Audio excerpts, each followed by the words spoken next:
Masako Ganaha is alive and well. You doing all right? Yes. Yeah. So stop threatening me, everybody. She's doing fine. We're taking care of her.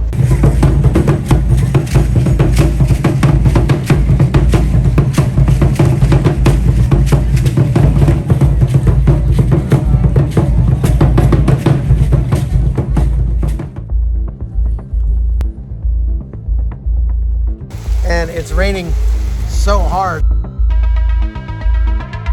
This is the Hot Zone. Engaging with the news in a whole new way, international war correspondent Chuck Holton brings insight into areas of crisis and lets you help those affected.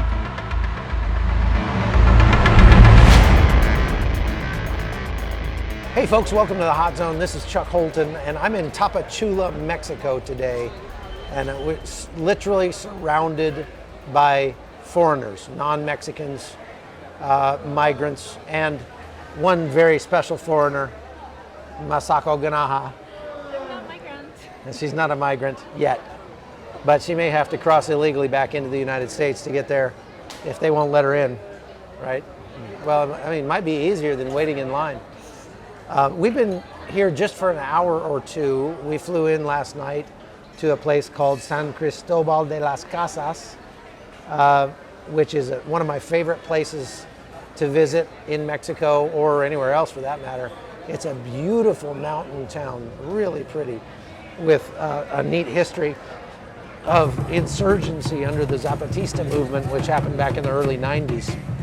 The Zapatistas were indigenous communists, and these indigenous communists were angry about land rights and things like that, and they stood up against the Mexican government and tried to take over the town of San Cristobal de las Casas.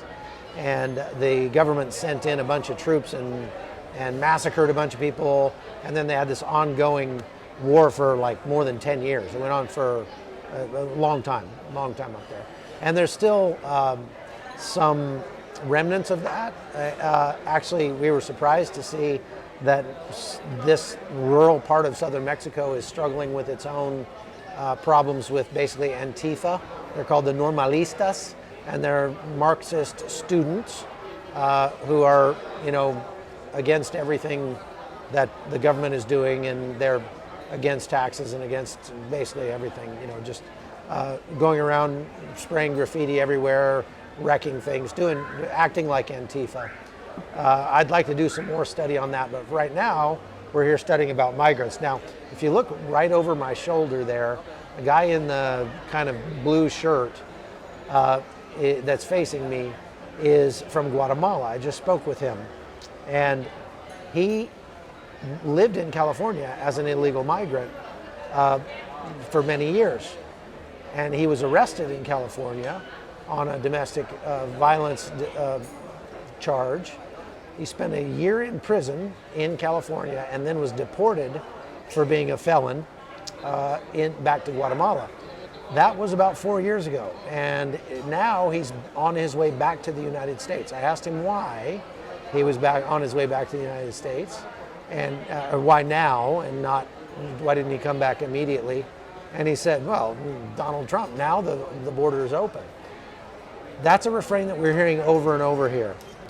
Our waitress at this restaurant is a Cuban girl who has just been here for a month and a half. She walks through the Darien Gap. Very interesting though, she paid extra money and took a shorter route. She took a longer boat ride and a shorter walk, and paid extra not to get robbed essentially on the walk on the way through the gap.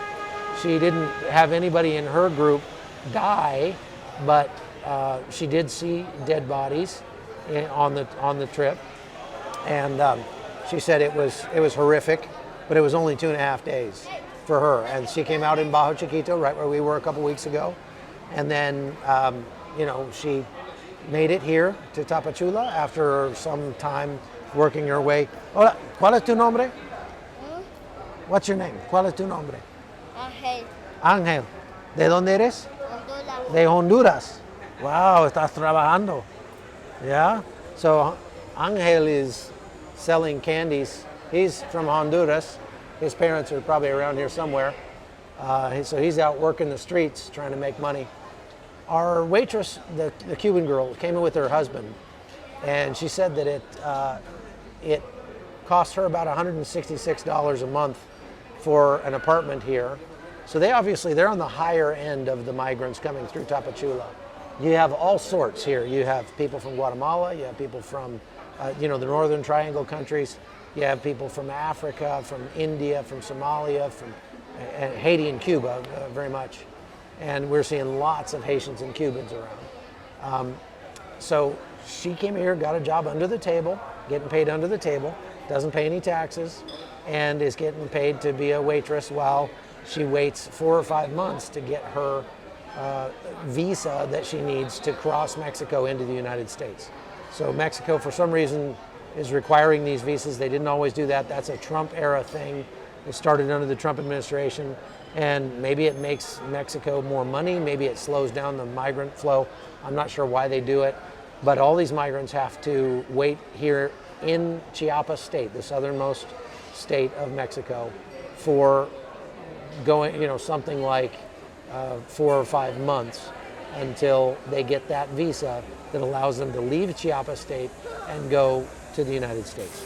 Our waitress has no idea where in the United States she's going to go.